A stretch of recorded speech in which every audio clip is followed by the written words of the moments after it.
Bonjour, Grégory Dunant sur YouTube. Oui, je voulais vous donner une information. Voilà, vous savez qu'on a fait changer la Ritaline de laboratoire grâce à mon expérience sur le produit, d'anciens toxicomanes et d'anciens agents personnels pour le bienfait des enfants hyperactifs et des toxicomanes que je menais. Alors bien sûr, en 2022, quand la Ritaline a changé de laboratoire, ou en fin 2021, on a eu une Ritaline très propre. Et Novartis a commencé à vouloir se défendre au début c'était en parlant du microbiote. Après, ils parlaient du parasite stimuli. Ils ont tout essayé pour se défendre.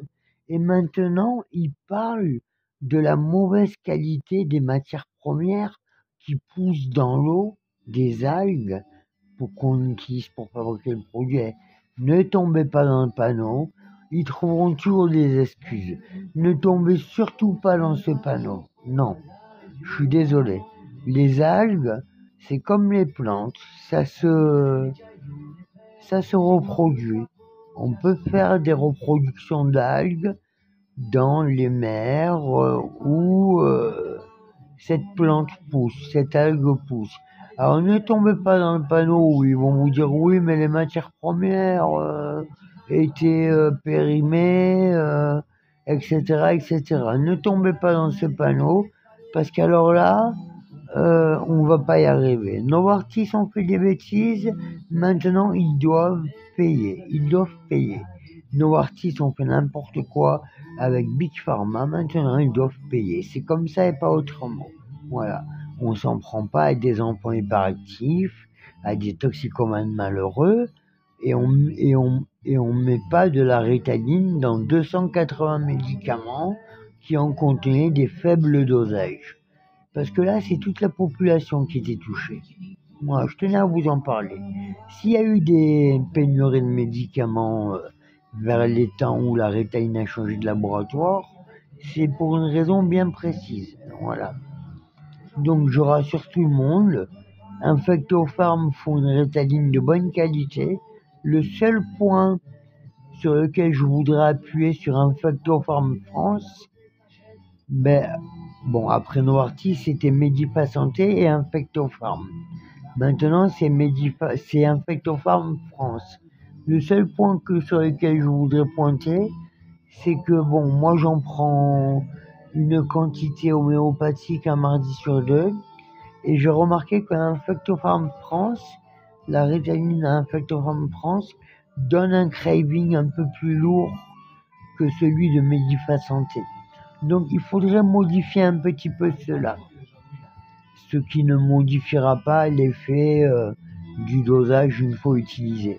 Mais il faudrait modifier un petit peu ce craving qui fait palpiter un peu le cœur dans la Ritaline Infectopharm France. Après, je les félicite parce qu'elle est parfaite. Elle est parfaite. Pas une mycose sur les lèvres. Elle est vraiment géniale. Voilà. Les enfants vont avoir un traitement de très bonne qualité. La bonne continuation de chez Medipa Santé. Voilà.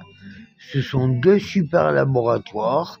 Medipa Santé et Infectopharm France sont deux super laboratoires qui ont permis, grâce à moi, de soigner des pathologies comme le sida, de guérir des cancers, de traiter les troubles du Covid, de soigner plein de pathologies. Ce n'était pas pour rien s'ils mettaient des parasites dans la Ritaline. Attention. Et la Ritaline est une maladie la Ritaline est un médicament qu'on a mis sur le marché pour inventer une maladie et pour qu'il y ait des cobayes comme moi. En fait, quand la Ritaline est venue sur le marché, des enfants hyperactifs, il y en avait pratiquement plus par rapport à la première mise sur le marché de la Ritaline, qui a été interdite par la suite. il n'y avait plus d'enfants hyperactifs.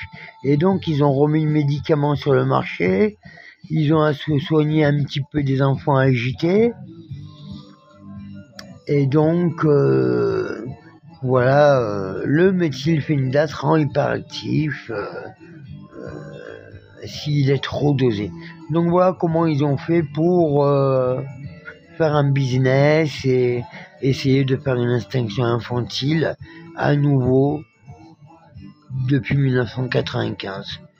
Bon, j'ai stoppé tout cela et j'espère que ça portera ses fruits. Maintenant, il faut soigner les gens du HIV. Il faut que les enfants aient un médicament propre et pas que les enfants soient des coffres à futures pandémies.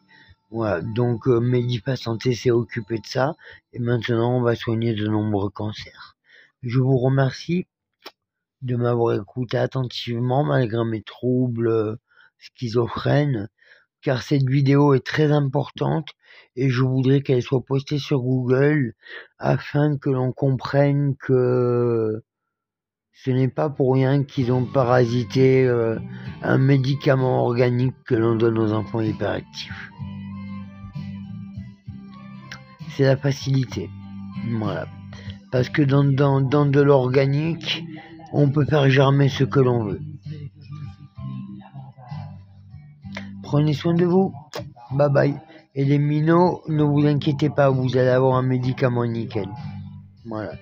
Papa et maman un jour vous racontera l'histoire de Grégory Dunant et ils vous expliqueront qu'est-ce que Grégory Dunant a fait quand il était de ce monde.